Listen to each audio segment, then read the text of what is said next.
Mu kire kikeseze enkya yaliro bannayuganda abasinga nga beebase abakungu ab'ensonga mu ggwanga babadde mu kafo mu maka g'obwa president okubaka ensonga ez'essimba ze bakkaanyaako naddala ku nsonga z'obukulembeze bwa paalamenti y'eggwanga. Newankubadde sitwakiriziddwa okubeera mu lukiiko luno, twakitegedde nti lwetabiddwamu omukulembeze w'eggwanga mwenye Yoweri Kaguta Museveni eyaliko sipiika wa paalamenti ey'eggwanga Rebecca Alitwala Kadaga, abadde sipiika wa paalamenti ey'akavaako Anita Among, akulira Episcopal Conference Bishop Anthony Ziwa, akulira ekkanisa z'abapentekooti Moses Odong, akulira ekitongole ki CMI kakugasi n'abakulu ab'enno n'abalala.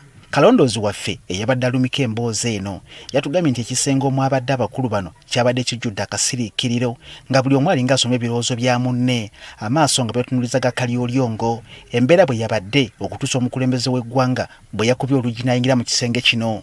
Mbu bano newankubadde babadde basuubira kutandikira ku byabukulembeze bwa paalamenti, ensonga zatandise na ssaala okuva eri abasumba olw'emboozi n'eryokebwa amakerenda. Muntu waffe ono obwedde alengerera ewala atugambye nti pulezidenti yabadde mutwakaavu nnyo nga mpawo kimuleetera kumwenya wadde okulaga ekisa.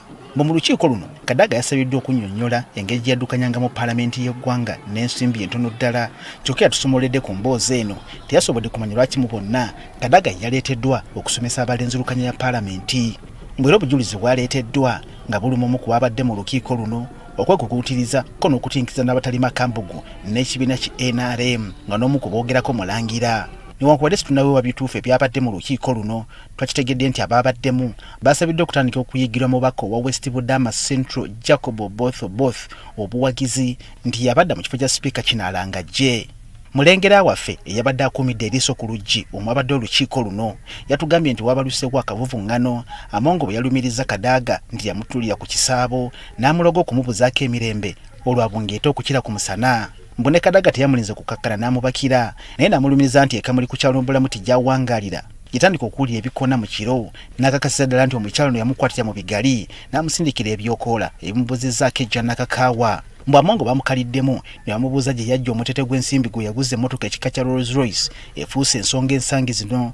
Bwe yalaba ebituuse wano n'asaba abakulu bakkakkane, olwo n'abannyonnyola nti waliwo omukwano gwe eyagimugemulira ng'ekirabo kale nga tegwana kubanuula nsingo. Bano obwedda beeteteggula ng'omukulembeze w'eggwanga Yoweri Kaguta Museveni atudde mu kasonda awabadde ettala ezizimeera, kyokka mu ngalo ze ng'akutte ebiwandiiko omwabadde obujulizi obulumika Amongo engeri gy'abadde adibuddamu ensimbi, amakubo mwazijja ko n'obulyake bwazze yeenyigiramu ekyaleetedde Amongo okwengentererwa emmeeme. Muntu waffe ono yatugambye nti pulezidenti yabulidde Amongo kaati nti bwe kiba kisoboka ate era nga kiyamba ye yeewalire ddala okuddamu okweyisa mu lukale oba mu bantu abangi okumala ebbanga eggere kakuba okwesembereza bannamawulire, newankubadde teyakimugambye mu lwatu nti ekkomera mutadde mu lyakumukuumira maka ge kiyite house arrest. Pulezidenti yatunudde mu mmunye ya Kadaga n'amutegeeza nti mu kabineeti ejja teyeebaliramu ekifo wa kumuwa kirala naye kyataawakanyiza. Tukitegedde nti okumanya ng'ebya Amongo si birungi, mbu n'abamu ku bakuumi be bakendeezeddwa lwakuba situnnamanya bameka. Mu lukiiko luno abadde amyuka sipiika Thomas Tayebwa teyabaddemu wadde Jacob Oboth ayogerwako, kyokka nakati ekinnamanyika oba Tayebwa ye yasigaza ekifo kye oba woofiisi ya sipiika yonna yayereddwa. Ensonga zino okukyukira Amongo zatandikira ku akulira ekisinde ki PLU era aduumira amagye g'eggwanga General Muhoozi Kainerugaba bwe yayita ku kibanja ky'alina ku mukutu ogwa X n'alangira nga bwe bamenyeewo okusalawo kwe baali bakoze okw'okuwagira Amongo kuba sipiika ng'amulanga okwejaka n'agula emmotoka ekika kya Rolls Royce naye kennyini mutabani w'omukulembeze w'eggwanga gy'atatuulangamu. Patriotic League of Uganda nga bwe yali esazeewo nti Right Honorable Anita Among ne Right Honorable Thomas Tayebwa ku bifo byabwe ekyowa sipiika oba omukubiriza w'olukiiko n'omumyuka we, ensonga eyo nga PLU egisazizzaamu. Kati olwaleero tugwikiriza omubaka Jacob Oboth ng'ava okulayira ne tumubuuza ku mpuluguju z'okumufuula sipiika, kyokka newankubadde alabise nga bwe tumugamba si bipya gy'ali atugambye nti mpawo kye yategedde. I'm not aware. I'm not on social media.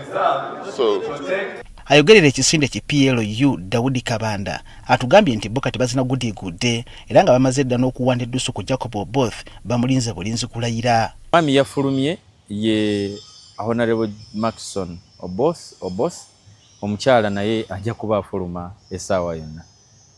Mukiweemu akabanga katono nnyo. Okumanya bano bamwagadde nnyo bamutegekedde n'akabaga olunaku olw'enkya bamukulisa okusemberera entebe nnene eyawa sipiika. so tugenda kumwegattako enteekateeka kati zigaziye kubanga zigenzemu n'ebirala. Twebaza okulayira kwe nga member wa parliament naye ate ne twebaza olwa endorsement nti yagenda okubeera speaker wa parliament addako. Obuwungeredde tukitegedde nti ateekerateekera paalamenti y'eggwanga Adolf Mwesigye abaddewo ku kitebe kya bambega ba poliisi ekibuli ekimututteyo ne byayogeddeyo naffe situnabitegeera.